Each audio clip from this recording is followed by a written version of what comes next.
नमस्कार मित्रमैत्रिणींनो, तुमचे आमच्या हॉरर पान या चॅनलवर पुन्हा एकदा खूप खूप स्वागत आहे. आज आपण घेऊन आलेलो आहे कॉटेज या कथेचा पुढील भाग. तर चला मग आपल्या कथेला सुरुवात करूया. कथेला सुरुवात करण्याआधी ज्या लोकांनी या चॅनलला सबस्क्राईब नसेल केलं त्यांनी सबस्क्राईब करा, लाईक आणि शेअर करा आणि बेल आयकन दाबा, जेणेकरून नवीन व्हिडिओजची नोटिफिकेशन तुम्हाला वेळेवर मिळतील. सुलेखाने मानवीला पाणी आणायला सांगितले आणि ती मनातल्या मनात शब्दांची जुळवाजुळव करू लागली. मानवीला सत्य सांगणे सुलेखेसाठी जितके अवघड होते, तितकेच ते मानवीच्या सुखरूप आयुष्यासाठी गरजेचे देखील होते. आणि म्हणूनच सुलेखाने मानवीला सगळे सांगायचा निर्णय घेतला होता. मानवी पाणी घेऊन आली तशी सुलेखा पाणी पीत रिटाच्या बेडशी बसली आणि घसा खा करत मानवीला म्हणाली, "मनू, जसे की तुला माहीतच आहे की माझे लग्न होईपर्यंतचे संपूर्ण आयुष्य कॉटेजवरच गेले. त्यामुळे मला तिथे घडलेल्या सगळ्या गोष्टी अगदी काल झाल्यासारख्या आठवतात. आठवणीचं असंच असतं बघ. ज्या आठवाव्या वाटतात त्या आठवत नाही आणि ज्या नकोशा असतात त्या सतत मनाच्या हिंदोळ्यावर झुलत राहतात. तर मी काहीतरी 9-10 वर्षाची असेल, जेव्हापासून मला समजायला लागलेत होते. तेव्हापासूनच मला सतत माझ्या आईमध्ये काहीतरी विचित्र गोष्टी जाणवायच्या, पण मी तिकडे दुर्लक्ष करायचे. माझी आई इतर मुलांच्या आईसारखी नाही होय, हे माझे मन जितके जाणायचे तितकेच ते त्या गोष्टीला नाकारायचे पण. सत्य नाकारून काहीही होत नसतं. मी जसजशी मोठी होऊ लागले तसतसे आईचे वागणे अजूनच रहस्यमय आणि विचित्र होऊ लागले. गावातील सगळे लोक तर आईला चेटकीणच समजत. लहान मुले मला त्यांच्यामध्ये खेळायलाही घेत नसत. सगळे आईमुळे मला देखील घाबरत असत. माझे बाबा म्हणजे तुझे आजोबा फिरतीच्या नोकरीमुळे सतत गावाच्या बाहेर राहत आणि त्यामुळे मला आईजवळ राहण्याशिवाय काहीच गत्यंतर नसे. पण तुला सांगते म्हणून ते 20 वर्ष माझ्या आयुष्याचे सगळ्यात खराब आणि खडतर वर्ष होते. त्यानंतर माझं लग्न तुझ्या पप्पांशी झाले आणि मी त्या जाचातून सुटले. पण म्हणतात ना, काही गोष्टी तुमच्या नशिबात असल्या की तुम्ही कितीही दूर जा, पण त्या तुम्हाला अशा काही झपाटतात की वापस तुमच्याजवळ येऊन पोचतातच. तसेच माझ्यासोबतही झाले. लहानपणी मी काहीतरी 11 वगैरे वर्षाची असताना माझी मैत्रीण शेवंता एकाएकी नाहीशी झाली आणि आम्ही सगळे तिला शोधू लागलो. त्यावेळी गावातील सगळे लोक मदतीला धावून येत, त्यामुळे 4-4 लोकांचे थवे शेवंताला शोधण्यासाठी बाहेर पडू लागले आणि मी देखील तिला शोधण्यासाठी निघाले. एवढ्या मोठ्या गावात एक शेवंताच होती जी माझ्याशी आपलेपणाने वागत असे, जिला माझ्या आईशी काहीही घेणेदेणे नसे. म्हणून मी देखील तिला शोधायला आतुर होते. शेवंताला शोधता शोधता सारा गाव, माळ, रानात, जंगलात, झाडीझुडपात पसरला आणि मी देखील ग्रुपपासून वेगळी होऊन शेवंताला आवाज देऊ लागली. एका झुडपाच्या थोडे पुढे जाताच मला थोड्या अंतरावर कुठेतरी हालचाल जाणवली आणि मी सावध होत तिकडे निघाले. मी हालचाल जाणवली होती त्या ठिकाणी पोहोचले तेव्हा मला आई पाठमोरी उभी दिसली आणि तिला पाहताच मी समोर जाऊन तिच्याशी बोलायला तोंड उघडले. तसे एकाएकी मला तिच्या समोर जखमी अवस्थेत शेवंता पडली दिसली आणि मी भीतीने गारठले. मी 2 पावले मागे सरकून झुडपाच्या आड लपून पाहू लागले. तसे मला आईने कुऱ्हाडीने काहीतरी सपकन कापल्याचा आवाज आला आणि मी तोंडावर हात ठेवून भीतीच झुडपाच्या आड पाहू लागली. आणि तुला सांगते म्हणून माझा श्वास जागच्या जागीच अडकला. समोर माझी आई म्हणजेच तुझी आजी शेवंताच्या शरीरावर सपासप वार करत होती आणि मी हतबल होऊन स्वतःच्याच आईचे ते रूप पाहत होते. ते दृश्य पाहून मी सुन्न झाले आणि भीतीने काही क्षणातच माझे पाय आपोआप कॉटेजकडे वळले. मी धावताच कॉटेजवर पोचले आणि रूममध्ये येत दरवाजा आतून लावून घेतला. मी जे पाहिले ते मला पचवता येत नव्हते. पण स्वतःला कसेबसे सांभाळत मी हे सगळे बाबांना सांगायचे ठरवले. पण बाबा घरी यायला अजून अवकाश होता आणि तेवढे दिवस तरी मला आईसमोर जपून वागावं लागणार होते. गावातील लोकांप्रमाणे माझी आई चेटकीण वगैरे आहे या मतावर माझी तरी विश्वास नव्हता. माझ्या मते ती मानसिक रुग्ण होती आणि तिला इलाजाची गरज होती. पण बाबा नेहमीच फिरतीवर असल्यामुळे आईकडे दुर्लक्ष करत आणि मी सांगितलेल्या गोष्टीकडे देखील त्यांनी दुर्लक्षच केले.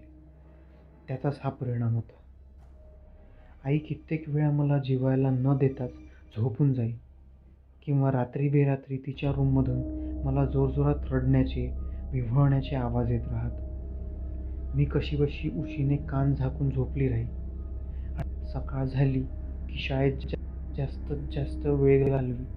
आई मला कित्येक वेळा जिन्याच्या पायरीवर रडत बसलेली सापडे, तर कधीकधी ती माझ्यावर नुसतं चिडत राही. रात्रीच्या वेळी ती मला घराच्या बाहेर देखील पडू देत नसे आणि रात्री 12 नंतर ती सतत देवाचा मंत्रजाप करत राही. ती मानसिकरित्या ठीक नाही यावर माझा जितका विश्वास बसत गेला तितकीच मी तिच्यापासून तुटत गेले आणि जीवाच्या भीतीने देखील मी तिच्यापासून दूर राहू लागले.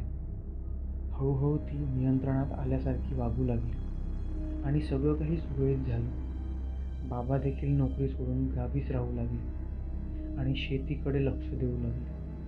तसा माझ्या जीवात जीव आला. पण एक गोष्ट मात्र पक्की होती, आई ठीक नव्हती.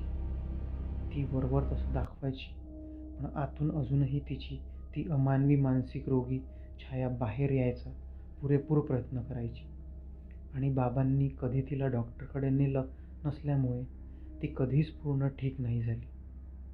दिवसामागे दिवस गेले, पण मी मात्र आईला शेवंताच्या मृत्यूसाठी माफ करू शकले नाही. शेवंताचे प्रेत गावकऱ्यांना एका ओसाड विहिरीपाशी सापडले, एखाद्या हिंस्र पशूने मारून मारून फाडून टाकल्यासारखे. आणि ती बातमी ऐकताच मी अजून सावध झाले. पाहता पाहता मी 20शी झाले आणि तुझ्या बाबांचं पहिलं स्थळ मी होकारार्थी मानाने स्वीकारत तिथून बाहेर निघायचा माझा विचार सफल केला. पण काही गोष्टी आपला पिच्छा सोडत नाही तर नाहीच. मला रिटाच्या वेळेला आईकडून एक पत्र आले आणि त्यात तिने बाळंतपणासाठी मला माहेरी बोलवलं, पण मी मात्र जायला तयार नव्हते. परेशला मी सगळ्या गोष्टीची आधीच कल्पना दिली असल्यामुळे तो देखील मला पाठवायला तयार नव्हता आणि माझ्या न येण्याने आई चिडली. तिने मला सारखे पत्र पाठवून बोलावले, पण तिच्या धमक्यांना मी वाव दिला नाही. 2 वर्षांनी मला पुन्हा दिवस गेलेत, तशी आईची पुन्हा मला घरी घेऊन जायची घाई सुरू झाली. पण मी तेव्हाही नमले नाही. शेवटी माझ्या मागे 1-2 वर्षाची छोटी पोरगी आणि पोटात तान्हं बाळ होते. आईने बोलवले की शेवंताच्या जागी मला सारखी माझी अपत्य दिसायची आणि मी शहारायचे. पण आई मात्र नमली नाही. तिने मला कॉटेजवर बोलवण्याचा पुरेपूर प्रयत्न चालू ठेवला. तिच्या मनात काय होते कोणास ठाऊक, पण जे पण होते ते अमंगलच होते एवढे मात्र नक्की. कारण तिच्या पत्रातून तिची मानसिकता, अमानवी छाया तिच्यावर हावी झाल्याची जाणीव मला सतत होत होती. आणि म्हणून मी तुम्हा दोघींना कधीच तिच्या आजूबाजूला भटकू दिले नाही. पण एके दिवशी बाबा वारल्याची बातमी आली आणि मग नाईलाजाने मला कॉटेजवर जावे लागले. मी तुला आणि रिटाला परेशजवळ ठेवून एकटीच जाणार होते, पण पत्रात काकांनी बाबांची शेवटची इच्छा म्हणून नातींना पाहायचे असे लिहिलेले होते आणि काका मला सारखे तुम्हा दोघींना घेऊन यायला म्हणू लागले. पोरींना पाहून त्यांचा आत्मा शांत होईल व कावळा देखील पिंडीला शिवेल असे त्यांचे मत होते. शेवटी न राहावून मी तुम्हा दोघींना जीव मुठीत घेऊन कॉटेजवर घेऊन गेले. पण जे व्हायचे ते झालेच. तुम्हा दोघींना पाहताच आईच्या डोळ्यात मला एक वेगळीच चकाकी जाणवली आणि मी सावध झाले. सतत तुम्हा दोघींच्या आजूबाजूला राहू लागले. पण एक रात्री जो घात व्हायचा तो झालाच. मी तुम्हा दोघींना घेऊन वरील मजल्याच्या एका रूममध्ये झोपले होते आणि एकाएकी जोराच्या आवाजाने मी उठले आणि पाहते तर काय, तू बेडवर नव्हतीस. मी अतिशय धडधडत्या अंतःकरणाने तुला शोधू लागले आणि मला तू जिन्याशी बेशुद्ध सापडली. तशी मी तुला उचलून परेशला आवाज देऊ लागली आणि तेवढ्यात मला आई जिन्याशी काळोखात नाहीशी होताना दिसली. बस तेवढेच माझ्यासाठी पुरेसे होते. वेळेत जाग आली म्हणून तू वाचली होतीस, नाहीतर. बोलता बोलता सुलेखाच्या डोळ्यात अश्रू जमा झाले आणि मानवीने तिच्या हातावर हात ठेवला.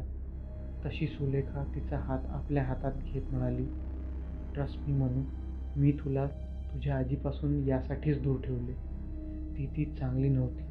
ती विकृत मनोवृत्तीची होती, मानसिक रोगी होती आणि त्यासाठीच मी देखील तिच्यापासून दूर झाले. त्यानंतरचे कितीतरी दिवस तू डिस्टर्ब होतीस. सतत रात्री भिवून उठायची आणि खूप ओरडायचीस. देव जाणो तिने तुला काय वेदना दिल्या असाव्या किंवा तू काय पाहिलं असावं, कारण तुझ्यावर झालेला आघात मानसिक होता आणि आय थिंक म्हणूनच तू सारखा आजीचा आवाज ऐकू येतो असे म्हणायचीस झोपेत. तुला त्यातून काढायला मला आणि परेशला डॉक्टरची मदत घ्यावी लागली आणि त्यानंतर मात्र मी त्या कॉटेजवर जाणारे सगळे रस्ते आपल्या फॅमिलीसाठी बंद केलेत. सुलेखाचे बोलणे ऐकून मानवी चांगलीच आश्चर्यचकित झाली आणि तिला एवढी सगळी माहिती एकदम पचवणे अवघड वाटू लागले. पण स्वतःला सावरत ती सुलेखाला म्हणाली, मम्मा, मला मान्य आहे की आजी मानसिक रोगी, विकृत डोक्याची असणे अँड ऑल, पण मग आता मला होणारे भास आणि रीटासोबत जे झाले ते, हां, ते तर भास नव्हते ना मग? म्हणजे आजीचं विकृत मन अजूनही त्या कॉटेजवर वास करत असावं असाच होतो ना अर्थ याचा. म्हणजेच भूत प्रेत ही संकल्पना आली की नाही अस्तित्वात. मानवीचे बोलणे ऐकून सुलेखा थोडी सरसावून बसली आणि मानवीचा चेहरा हातात घेत म्हणाली, मनू, मी तुला फक्त एक थेरी सांगून बघते. बघ तुला पटत असेल तर ठीक, नाहीतर आपण तू म्हणशील त्या मार्गावर जाऊ. चालेल? ऐकशील माझे? सुलेखाच्या बोलण्यावर मानवीने होकारार्थी मान हलवताच सुलेखा तिला म्हणाली, बघ मनू, कसं आहे ना की मी डॉक्टर साठेंशी बोलले. त्यांनीच तुला लहानपणी देखील ट्रीट केले होते. तर होऊ शकतं बरं, मी तुला खोटं ठरवत नाही, पण होऊ शकतं की तू कॉटेजवर एकटीच गेल्यामुळे तुझी ती मेमरी पुन्हा ट्रिगर झाली असावी आणि त्यामुळे तुला हे सगळे भास झाले असावे. पूर्ण वेळ तू एकटी असल्यामुळे तुझ्यासोबत झालेल्या गोष्टी तुला आठवल्या असतील. जसे की तू भोवळ येऊन पडलीस तेव्हा तुला काय दिसले, असे काही ज्याचा तुझ्या भूतकाळाशी संबंध असावा. आणि होऊ शकतं की ती आठवण इतकी भयंकर असेल की मग तुला ती गोष्ट आठवताच तुझ्या मेंदूने तुला पटकन ग्लानीत पाठवले, जेणेकरून तुला काहीच नीट लक्षात राहणार नाही. आणि राहिला रीटाचा प्रश्न, तर होऊ शकतं की तुला चक्कर येते हे पाहून रीटा धावत बाथरूमच्या आत आली असणार आणि तिचा पाय घसरून ती पडली असणार. तुला नीट आठवतं काय झालं होतं ते? तुझ्या मेंदूने हे सगळे भास तुला करवले असतील, कारण भूतकाळातील गोष्टी अशा एकाएकी समोर आल्यामुळे तुझ्या मनाला, मेंदूला त्याच्याशी सामना कसा करायचा हे समजले नसेल आणि त्यामुळेच तुला आजीचे आवाजही ऐकू येत असतील, जसे लहानपणी ऐकू यायचे तसे. किचनमध्ये रक्ताचे पाय दिसणं, कॉटेजवर कोणीतरी असण्याचे भास होणं, बागेत पोरं दिसणं, हे सगळं भूतकाळातील गोष्टी दर्शवतं की नाही, तूच सांग मला. सुलेखाचे बोलणे ऐकून मानवी सुन्न झाली. तिला आणि भास, तेही इतके सगळे तिच्या मेंदूने तयार केलेले. आतापर्यंत जी गोष्ट मानवीला अमानवी, भुताटकी वाटत होती ती एकाएकी सायकोलॉजिकल कशी होऊन जाईल. आणि तिच्यासोबत हे पहिले देखील झालंय. मग तिला ते आठवत कसं नाही? तरीच तिला तो आवाज ओळखीचा वाटत असावा, कारण तिने तो पहिले देखील ऐकला असावा. पण मग रीटा, तिच्यासोबत झालेला प्रसंग आणि किचनमधील ते पाय, हे कसं शक्य होतं? तिला भास झाले तर रीटाला लागले कसे? पण आई म्हणते तसं रीटा आपल्याला चक्कर येताना पाहून तर, पण आपल्याला चक्कर तर नंतर आली, रीटा पडल्यावर, राईट? की नाही पहिलेच बेशुद्ध पडलो आपण? आणि दार तर बंद होते, ते कोणी उघडले? एक ना अनेक विचारांनी मानवी पागल व्हायला आली आणि तिने तिचे डोके गच्च दाबून धरले. तसे तिला सावरत सुलेखा तिला म्हणाली, मनू प्लीज, तू टेन्शन घेऊ नकोस. अशांनी अजून त्रास तू होईल तुला. माझे एक काही दिवस डॉक्टर साठेकडे चल आणि काउन्सिलिंग घे. मग तुला बरं वाटलं, भास थांबले तर ठीकच आहे, नाहीतर तू म्हणशील ते करेल. तुझ्यासोबत खंबीरपणे उभी राहील प्रत्येक गोष्टीत. पण सध्या तरी माझं ऐक. सुलेखाचं बोलणं ऐकून मानवी भांबावली आणि मग काहीशा नाराजीने सुलेखाला साठेकडे चलायला हो म्हणत वापस घरी आली. तिला भेटलेली माहिती तिला अजूनही पचवता येत नव्हती. पण स्वतःला सावरत ती बेडरूममध्ये आली आणि तिने स्वतःला बेडवर झोकून दिले. सुलेखाच्या समाधानासाठी तिने डॉक्टरांकडे चलायला हो तर म्हटले होते, पण तिला आत कुठेतरी जाणीव होती की तिला दिसले ते भास नव्हते, सत्य प्रसंग होते. आणि आजीचा आवाज देखील सत्य होता.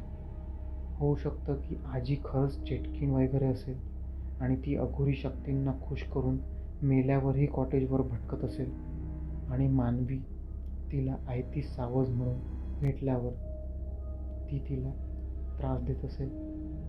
विचारांनी मानवी इतकी भयानक थकली की तिला आपसुकच झोप लागली आणि मनाच्या कप्प्यात कुठेतरी दडून ठेवलेल्या सगळ्या आठवणी स्वप्नांच्या रूपाने तिच्या डोळ्यासमोर तरंगू लागल्या.